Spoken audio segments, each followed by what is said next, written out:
மகா இரக்கம் கிருபை நிறைந்த எங்கள் ஆண்டவராக இயேசு கிறிஸ்துவே, இந்த கால வேளையிலே உடைய வார்த்தையை நாங்கள் தியானித்திருக்கிறோம். ஆண்டவர் இந்த நாளில் பிரசங்கம் பண்ண இருக்க தேவ வார்த்தை ஆண்டவர் இங்கே அமர்ந்திருக்கிற பிள்ளைகளுக்கு முகநூல் மூலமாக யூடியூப் மூலமாக பார்க்குற பிள்ளைகளுக்கும் அது மிகுந்த ஆசீர்வாதமாய் மாற்றி தர வேண்டும் காரியத்தை குறித்து நாம் இந்த நாளிலே தியானிக்கிறோம். அல்லேலூயா, பிரைஸ் ஃபாதர். சங்கீத புஸ்தகம் 14ஆம் அதிகாரம் 3ஆம் வசனத்தை வாசிப்போம். சங்கீத புஸ்தகம் 14ஆம் அதிகாரம் 3வது வசனத்தை வாசிப்போம். Praise father. எல்லோரும் வழி விலகி ஏகமாய் கெட்டு போனார்கள், நன்மை செய்கிறவன் இல்லை, ஒருவனாகிலும் இல்லை. எல்லாரும் வழி விலகி கெட்டு போனாங்க. இந்த நாள்ல பார்த்தீங்கன்னா எங்க பார்த்தாலும் நம்ம தேசத்துல என்னவா இருக்குது? கொலை, கொள்ளை, சிறு பிள்ளைகள் என்ன செய்யறாங்க? போதைக்கு அடிமையாக இருக்கிறாங்க. அப்புறம் பார்த்தீங்கன்னா பொருளாதார பற்றாக்குறை, பண வீழ்ச்சி, இப்படி நிறைய காரியம் தேசத்துல இருக்கிறது. எல்லாரும் வழி விலகி கெட்டு போனார்கள், ஏகமாய் கெட்டு போனார்கள் என்று சொல்லப்பட்டிருக்கிறது. வசனத்துல கடைசியில் என்ன சொல்லிட்டு பாருங்க, ஒருவன் கூட நல்லவனா இல்லை, எல்லாரும் கெட்டு போனாங்க, ஒருத்தன் கூட நன்மை செய்யறவனா இல்லை. நான் அடிக்கடி என்னோட தகப்பனார் பிரசங்கத்துல சொல்ற முதல் வார்த்தை என்ன பார்த்தீங்கன்னா, ஆதியாகமம் புஸ்தகம் 4ஆம் அதிகாரம் 7ஆம் வசனம் சொல்லுவாங்க, நீ நன்மை செய்தால் மேன்மை இல்லையோ, நீ நன்மை செய்யாவிடில் உன் வாசற்படியிலே பாவம் படுத்து கிடக்கிறது. அன்பான தேவ பிள்ளைகளே, உங்க வீட்டு வாசற்படியில பாவம், நீ நுழையிற வாசற்படியில பாவம் படுத்துக்கிடாதபடி இருக்க வேண்டும் என்றால் நீ நன்மை செய்ய வேண்டும். இயேசு கிறிஸ்து நன்மை செய்தார் என்று பார்க்கிறோம். இயேசு கிறிஸ்து என்ன செஞ்சாரு? நன்மை செய்தார்.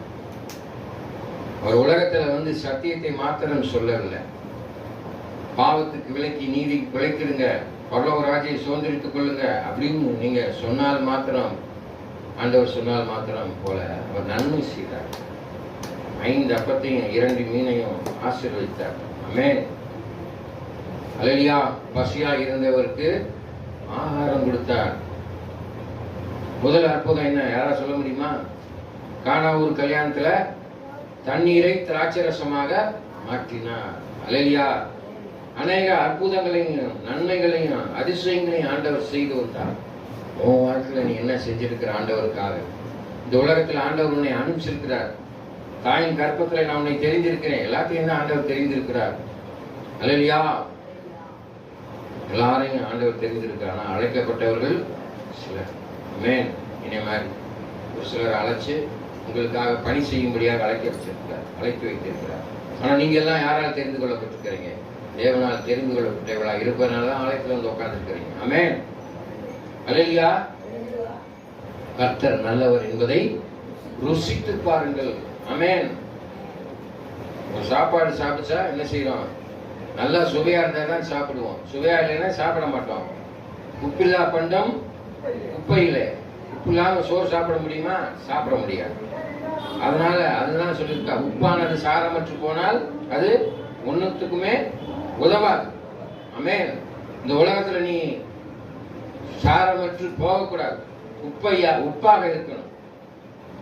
உப்பு எப்படி உணவுல ஒரு ருசியும் பதார்த்தையும் தருகிறது, அதை போல நீ அநேகருக்கு நன்மை செய்யக்கூடிய பிள்ளைகளாக இருக்க வேண்டும் என்று வேதம் சொல்லுது. அங்கே வாசி பார்க்கிறோம் பாருங்க.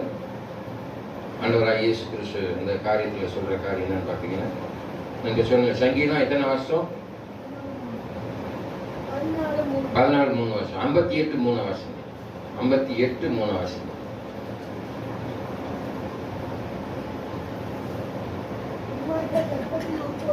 சத்தமாக வாசிங்க. துன்மார்க்கர் என்ன எங்க உற்பத்திறாங்க? கர்ப்பத்தில் உற்பத்தியும் பேதலிக்கிறார்கள். தாயின் வயிற்றில் பிறந்தது முதல் பாத்தீங்களா, பொய் சொல்லி வழி தப்பி போகிறார். அதனாலதான் ஆண்டவர் சொல்றாரு, அம்மாவுடைய கருவிலே என்ன செய்யறான்? துன்மார்க்கர் உருவாக்குறான். அல்லேலூயா. உலக மனுஷன் நான் சொல்றது உண்டு, இந்த உலகத்துல எல்லா மனுஷனும் பிறக்கிற நல்ல மனுஷனா தான் இருக்கிறான். அவன் நல்லவராகவும் தீவிராகவும் அன்னையுடைய வளர்ப்பிலே இருக்கிறது. அல்லையா? அவங்க பள்ளிக்கூடத்தில் சொல்லி கொடுத்திருப்பாங்க, தாயை சிறந்த கோயிலுங்களையும் சொல்லுவான். ஆனால் தாய் அன்புக்கு நிகராக ஆண்டோடைய அன்பு விலைமதிக்க முடியாத அன்பு.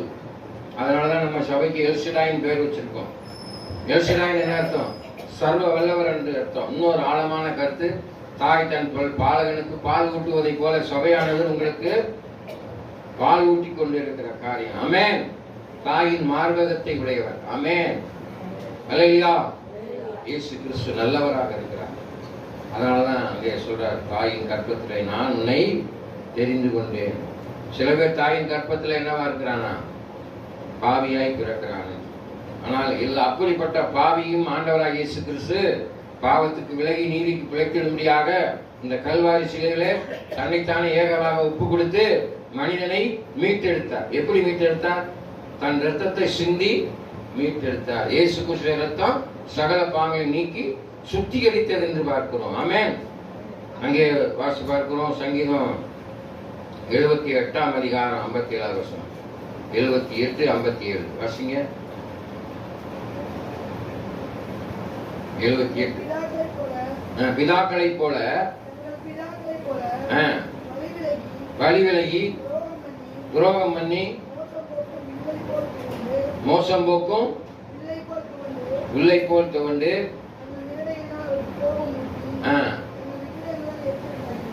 மிகுந்த எரிச்சலை உண்டாக்குறாங்க. ஆமென். யாரு? ஆண்டவருக்கு வழி விலகி தூரமா போயிடுறோம். ஆண்டவருக்கு எரிச்சல் உண்டாகும்படியாக நடக்கிறோம். அல்லையா? அப்படி நம்ம நடக்க கூடாது என்று வேதம் சொல்லியிருக்குது. ஆண்டவருக்கு தூரம் போறதுனாலதான் நம்ம தப்பு செய்யறோம். ஆண்டவர் உங்களோட இருந்தா தப்பு செய்வீங்களா? உன் ஒளி வந்தது, எழுந்து பிரகாசி அமர்ன்னு சொல்லி இருக்குது. நீ அநேகருக்கு ஆசீர்வாதமா இருக்கணும், அநேகருக்கு வெளிச்சம் கொடுக்கக்கூடிய பிள்ளையா இருக்கணும். அல்லையா? இருளின் ஆதிக்கம் உன்னை மேற்கொள்ளாதபடி ஒளியின் பிள்ளையாக நீ இருப்பாயானால் பாவத்துக்கு விலகிடுவ, ஆண்டவர் கிட்ட வந்துடுவ. நீ ஆண்டவர் விட்டு தூர, தேவனை விட்டு நீ தூர போறேன்னா நீ பிசாசுன்னு வந்துச்சு வச்சிருக்குன்னு அர்த்தம். நீதிமொழி புத்தகம் 5ஆம் அதிகாரம் 23ஆவது வசனம். 5:23 வாசிங்க.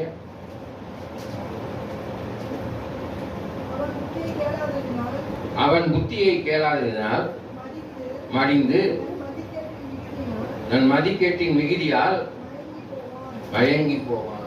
ஆமென். பார்த்தீங்களா? புத்தியை கேளாதபடியினால். இந்த போதகர் உங்களுக்கு என்ன சொல்றேன்? பாவம் செய்யாதீங்க, கவனிங்க, ஒழுக்கமா நேரத்துக்கு ஆலயத்துக்கு வாங்க, ஆச்சாரமா உட்காருங்க, கையை காலை தூக்கி சேர் மேல வச்சுக்கிட்டு உட்காராதீங்க. இங்க ஆண்டவர் வந்து இருக்கிறார், அவருக்கு நம்ம மரியாதை கொடுக்கணும். பள்ளிக்கூடத்துல நம்ம காலை தூக்கி மேல வச்சுட்டு உட்கார்ந்து இருக்க முடியுமா? ஒழுக்கம் இல்லாம இருக்க முடியுமா? கவனிக்காம இருக்க முடியுமா? இல்லையா? ஆசிரியர் சொல்றதை கவனிச்சாதான் தேர்ச்சி பெற்று வெற்றி பெற முடியும் அந்த வகுப்புல. வேற எதையாவது நினைச்சுக்கிட்டு ஒழுக்கீனமா இருந்தா என்ன செய்வான்? ஒண்ணு டஸ்டர் தெரியுமா, இல்லைன்னா கூப்பிட்டு பெரம்ப வச்சு அடிப்பான். நான் இங்க அடிக்கலாம் முடியாது. சத்தியத்தை அறிவீர்கள், சத்தியம் உங்களை விடுதலையாக்கும். அவனுடைய வார்த்தை உங்களை உருவ குத்தாக குத்தி மாற்ற வேண்டும். போதகர் ஒரு காரியம் சொல்லி உங்களை கண்டிக்கிறாரு, உங்க நன்மைக்காக தான் சொல்லுவார். ஆமென். அடியாத மாடு படியாத பள்ளிக்கூடத்தில் சொல்லுவான். ஆனால் இங்கே அவனுடைய வார்த்தை உங்களை உருவ குத்தாக குத்த வேண்டும். நான் பிரசங்கம் பண்ற வார்த்தை இங்க இருக்கிற யாருக்காவது என்ன ஒரு நபருக்காவது அது போய் என்ன செய்யும்? ரீச் ஆகும். ரீச் ஆகி அவங்க மனம் மாறுவதற்கு தூண்டுதலா இருக்கும். அதை பின்பற்றி நீங்க என்ன செய்யணும்? அதன்படி நீங்க நடக்க வேண்டும். அல்லேலூயா. இல்லைன்னா நீங்க தேவனுக்கு தூர தள்ளி போயிருக்கீங்க. அங்கே வேதம் சொல்லுது பாருங்க, சங்கீத புத்தகம் 89:30-33 வரை.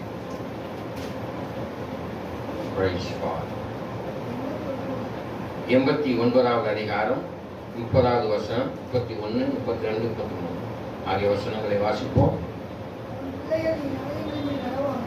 பிள்ளைகளின் நியாயம்படி நடவாமல்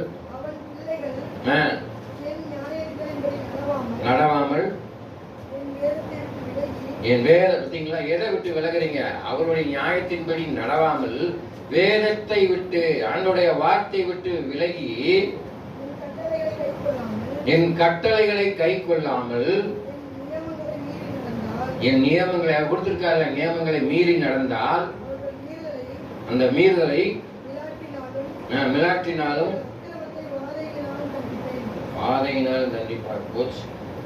வாதை உன் கூடாரத்தை அணுகாது. ஆகையால் பொல்லாப்பு உனக்கு நேரிடாது, உன் வாதை உன் கூடாரத்தை அணுகாது. ஆண்டவருடைய வசனம் இருக்குது. உனக்கு குடும்பத்துல கஷ்டம் வருது, துன்பம் வருது, வேதனை வருது, வறுமை இருக்கு, சமாதானம் இல்லை, சந்தோஷம் இல்லைன்னா என்ன செஞ்சிருக்கிறாங்க? நீ ஆண்டவருக்கு தூர போயிருக்கேன்னு தான் அர்த்தம். அதான் இந்த வேதவசனம் சொல்றது. அதனுடைய விளக்கம், ஆண்டவரை நெருங்கி ஜீவிப்பீர்களானால் கர்த்தர் உங்களை ஒரு நாளும் கைவிடும். நான் உன்னை விட்டு விலகுவதும் இல்லை, நான் உன்னை கைவிடுவதும் இல்லை என்று வசனம் சொல்லியிருக்குது. அங்கே வாசி பார்க்கலாம். அடுத்ததாக வெளிப்படுத்த சுவிசேஷமும் 2ஆம் அதிகாரம் 4வது வசனம். வெளிப்படுத்த சுவிசேஷமும் 2ஆம் அதிகாரம் 4வது வசனத்தை வாசிங்க. 2:4. ஆனாலும் நீ ஆதியில் கொண்டிருந்த அன்பை விட்டாய், இன்று உன் பேரில் எனக்கு குறை உண்டு. ஆமென். ஆண்டவரிடத்துல அதிகமாய் அன்பு வைத்திருக்கிறீங்க, ஆனா இப்ப அன்பை விட்டு விலகி போயிருந்தீங்க. உன் மேல எனக்கு குறை இருக்குது, ஆண்டவரை தேடுங்க. அதான் சொல்லியிருக்கேன். கர்த்தரை தேடுவோருக்கோ ஒரு நன்மையும் குறைவும் படாது. கர்த்தரை இருக பிடிச்சு கொள்ளுங்க. அல்லையா? ஒரு இருட்டுக்குள்ள ஒரு சின்ன பிள்ளை நடக்குது அப்படின்னு சொன்னா என்ன செய்வீங்க? உங்க அம்மா கையை இருட்டி பிடிச்சுக்கிட்டு பயப்படாம கூட நடப்பீங்க. நடக்கிறீங்களா இல்லையா? ஆமென். அல்லையா? நீ கர்த்தருடைய கரத்தை பிடித்துக்கொள். அந்தகார சக்தியை உன் கண்ணால பார்க்க முடியாது. இருளின் ஆதிக்கத்தை உன்னால் பார்க்க முடியாது. அசுத்த ஆவி உன் கண்களினால் பார்க்க முடியாது. நீ கர்த்தரிடத்துல நெருங்கி ஜீவிப்பாயானால் அந்தகார சக்திகளை, பிசாசின் வல்லமை நீ உணர்ந்து கொள்ள முடியும், பார்க்க முடியும். பிசாசு உன்னை நெருங்கி கிட்ட வருதான் நீ என்ன செய்யலாம்? உணர்ந்து கொள்ளலாம். நம்ம இருட்டில் நடந்து போயிட்டே இருப்போம். பார்த்துருக்கீங்களா? யார் யாரெல்லாம் இதை உணர்ந்து இருக்கிறீங்கன்னு எனக்கு தெரியல. இருட்டில் நடந்து போய்கிட்டே இருப்போம். ஒரு இடத்துல நடந்து போய்கிட்டே இருப்போம். இல்லை வீட்டில் உட்காந்துட்டு போது திடீர்னு யாரும் நம்மளை பார்க்குற மாதிரி இருக்கும். அல்லையா? அந்த மாதிரி உணர்ந்துருக்கிறீங்களா? அதாவது அல்லையா, நம்மளை யாரோ கவனிக்கிற மாதிரி. அந்த கவனிப்பு பிசாசாக இருக்கக்கூடாது. இயேசு உன்னோடு இருக்கிறார் என்பதை நீ உணர வேண்டும். ஆமென். உன் பின்னால ஃபாலோ பண்ணிக்கிட்டே இருக்கிறது. உன் பக்கத்துல இருக்கிறேன், உன் அருகில் இருக்கிறேன், எங்கும் வியாபித்து இருக்கிறேன். பிசாசு இருக்கக்கூடாது, இயேசு இருக்கணும். ஆவியானவர் உன்னோடே இருக்கணும். இயேசு உனக்கென்று என்ன செய்திருக்கார்? விசேஷ பணிவிடை தூதரை வைச்சிருக்கிறார். பைபிள்ல சொல்லியிருக்கு. உங்களுக்காக ஒரு தூதரை வேலைக்காரனை வச்சிருக்கிறார், உனக்கு வேலை பார்க்கறதுக்கு. ஆனா நீ அந்த தூதனை விரட்டி விட்டு போடுற. அசுத்தாவின பக்கத்துல உட்கார வச்சுக்கிட்டு வேலை பார்த்துட்டு இருக்க. ஆமென். பணிவிடை தூதன் எங்கே? எல்லாருக்கும் ஒரு பணிவிடை தூதன் இருக்கிறார். அவர் உனக்கு பணி செய்வதற்காக இயேசுவால் நியமிக்கப்பட்ட தூதன். அவர் நன்மை செய்கிறார், ஒத்தாசையாக இருப்பார். உனக்கு கஷ்டம் வருதுன்னா நீ பணிவிடை தூதன் உனக்கு செய்யலன்னு அர்த்தம். ஆமென். என்னுடைய வார்த்தை சொல்லுது. உலகத்தில் உபத்திரம் உண்டு, திறனுக்குள் நான் உலகத்தை செய்திருக்கிறேன். கூப்பிடு, நான் உனக்கு மறு உத்தரவு தருவேன். என்னை நோக்கி கூப்பிடு, நான் உனக்கு மறு உத்தரவு தருவேன். ஆனா யாருமே கூப்பிடுறது. அதனாலதான் நம்ம என்ன செய்யறோம்? பாவத்துல விழுந்துடுறோம், சாபத்துல விழுந்துடுறோம். ஆண்டவரே, என் வாழ்க்கையில ஏன் இப்படி கஷ்டம் வருது, வேதனை வருது? நல்லா யோசிச்சு பாருங்க, ஆராய்ந்து பாருங்க. ஏதாவது ஒரு விஷயத்துல நம்ம தவறி இருப்போம். அந்த தவறின காரியத்திற்கு ஆண்டவர் சமூகத்துல அறிக்கை செய்து அதை விடாதபடி நம்மளை என்ன செஞ்சிருக்கோம்? உள்ள மேற்கொண்டுகிட்டே இருக்கும் அந்த காரியம். அல்லையா? எவன் ஒருவன் தன் பாவத்தை அறிக்கையிட்டு விட்டு விடுகிறானோ அவனுடைய பாவம் மன்னிக்கப்படும் என்று சொல்லியிருக்கிறது. ஆமென். அன்பான தேவ பிள்ளை, நீதிமொழி புஸ்தகம் 1ஆம் அதிகாரம் 28வது வசனத்தை வாசிங்க. நீதிமொழி புஸ்தகம் 1ஆம் அதிகாரம் 28வது வசனம். அல்லையா?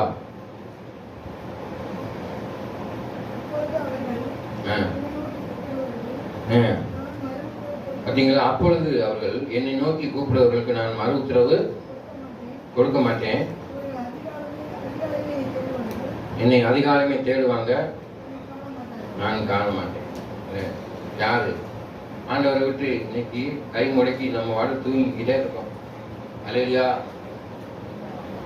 அதிகாலையிலே கர்த்தரை தேடுவோருக்கு ஒரு நன்மையும் குறைவும் வராது. சோம்பேறி இன்னும் கொஞ்சம் கையை முடக்கி தூங்கட்டும், இன்னும் கொஞ்சம் கையை முடக்கி தூங்கும். கிராமங்களில் பார்த்துருக்கீங்களா? ஜனங்கள் என்ன செய்யறாங்க? 4 மணி 3 மணி கோழி கூவுறதுக்கு முன்னால எந்திரிச்சு காலை கடன் எல்லாம் முடிச்சுட்டு எல்லாம் வேலை பார்க்குறாங்க. சிட்டியில் இருக்கவே என்னைக்காவது சூரியனை பார்த்துருக்கானான்னு கேட்டால் இருக்காது. அல்லேலூயா. கிறிஸ்தவனாக இருக்கிற நீ அதிகாலையில் 3 மணிக்கு எந்திரிக்கணும், ஆண்டவரை துதிக்கணும், நன்றி சொல்லுங்க. ஆண்டவர் உங்கள்கிட்ட எதிர்பார்க்கறது நன்றி. அந்த பொண்ணோ பொருளோ எதுவுமே எதிர்பார்க்க மாட்டார். நன்றி சொல்றியா? நீ என்னென்ன காரியம் இந்த நாளில் ஆண்டவர் செய்ய போகணும் செஞ்சாருக்கா நன்றி சொல்லணும். இந்த நாளை ஒப்பு கொடுத்து நன்றி சொல்லணும். இல்லைன்னா நீ ஆண்டவருக்கு தூர போயிருக்கேன்னு அர்த்தம். பிடிவாதம் இருக்கு பார்த்தீங்களா? அன்பான தேவ பிள்ளை, பிடிவாதம் யாரெல்லாம் பிடிக்கிறோமோ அவங்கெல்லாம் தேவனை விட்டு விலகி போயிருக்கணும். அல்லையா? மிருங்களா? பிடிவாதம் இருப்பார். பிடிவாதம் முரட்டு பிடிவாதம், அதெல்லாம் பாவம். என்னது? பாவம். அல்லையா? பிரேஸ்கார். அதுக்கு வசனம் இருக்கு, நான் சொல்றேன் பாருங்க. நீதிமொழியின் புத்தகம் 28ஆம் அதிகாரம் 14வது வசனம் வாசிங்க. 28:14 14வது வசனத்தை வாசிங்க. அதே இதில் நீதிமொழியின் புத்தகம் சத்தமா வாசிங்க. எப்பொழுதும் பயந்திருக்கிறவன் பாக்கியவான். தன் இருதயத்தை கடினப்படுத்துகிறவன் தீங்கில் விழுவான். ஆமென். அல்லேலூயா. எப்பொழுதும் பயந்திருக்கிறவன் பாக்கியவான். யாருக்கு பயந்திருக்கணும்? சங்கீத புஸ்தகத்துல சொல்லியிருக்கு. 110ஆம் அதிகாரம், கர்த்தருக்கு பயப்படுதலே ஞானத்தின் ஆரம்பம். இந்த உலகத்துல கர்த்தருக்கு பயப்படணும், மற்ற எந்த காரியத்துக்கும் பயப்பட வேணாம். அங்கே இளைஞர்களுக்கு தூதன் வெளிப்பட்ட பொழுது பயந்தார்கள். பயப்படாதீங்கன்னு தான் முதல் சொன்னார். இல்லையா? உங்களுக்கு ஒரு நல்ல செய்தியை நான் கொண்டு வந்திருக்கிறீங்க. Don't be afraid. பயப்படாதே. ஆண்டோட நாளில் உங்க எல்லாத்தையும் சொல்றார், பயப்படாதீங்க. Don't be afraid. இந்த உலகத்தை ஜெயிக்கும்படியாக ஆண்டவர் என்ன செஞ்சிருக்கிறார்? உங்களோட இருக்கிறார். எந்த காரியத்தையும் பயப்படாதீங்க. நல்ல தைரியமா ஃபேஸ் பண்ணுங்க. ஏனென்றால் கர்த்தர் என்னோடு இருக்கிறார். இடப்பக்கம் 1000 பேரும், ஒன்னு வலப்பக்கம் 10000 பேரும் இருக்காங்க. எதுவும் உன்ன சேதப்படுத்துவதில்லை. ஆனா உங்க வாழ்க்கையில கர்த்தருக்கு பயந்து நடக்கணும். யாருக்கு பயந்து நடக்கணும்? கர்த்தருக்கு பயந்து நடக்கணும். பிசாசுக்கு நீங்க பயப்பட தேவையில்லை. பிசாசுக்கு நீங்க என்ன செய்யணும்? எதிர்த்து நில்லுங்கள் என்று வேதம் சொல்லுது. ஆமென். அப்பாலே போ சாத்தானே என்று சொன்ன உடனே சாத்தான் போயிடும். உனக்குள்ளார இருக்கிற பொல்லாத சிந்தனை போகணுமா? இயேசுவின் நாமத்தால் எனக்குள்ளாக கொண்டு வருகிற அந்த பொல்லாத சிந்தனை இயேசுவின் நாமத்தால் எடுத்து போடுறதுனா போயிடும். இதுக்கு நீங்க போதகர்கிட்ட வரணும்னு அவசியம் இல்லை. நீங்களே உங்களை நீங்க என்ன செய்யலாம்? ஆயத்தப்படுத்திக் கொள்ள வேண்டும். அதனாலதான் நான் அடிக்கடி அநேக நேரங்களில் சொல்வது, ஒரு கிறிஸ்தவனாக இருந்தால் நீ கிறிஸ்தவத்தை நடைமுறைப்படுத்த வேண்டும். ஆமென். You have to practice your Christianity. வேதத்தை வாசிக்கணும், ஜெபம் பண்ணணும், பதி செய்யணும், சரி செய்யணும். என்ன செஞ்சாங்க? எல்லாமே சரியாக தான் செஞ்சாங்க. ஆனால் கூட அவர் பரலோகத்துக்கு போக முடியாது. ஆனால் இயேசு கிறிஸ்துவை ஏற்றுக்கொண்டு யாரெல்லாம் பிறருடைய தப்புதங்களை மன்னிக்கிறீர்களோ அவர்கள் என்ன செய்ய முடியும்? பரலோக ராஜ்யத்திற்கு போக முடியும். எவன் ஒருவன் தன் பாவத்தை அறிக்கைத்து விட்டுவிட அவனுடைய பாவம் மன்னிக்கப்படும்.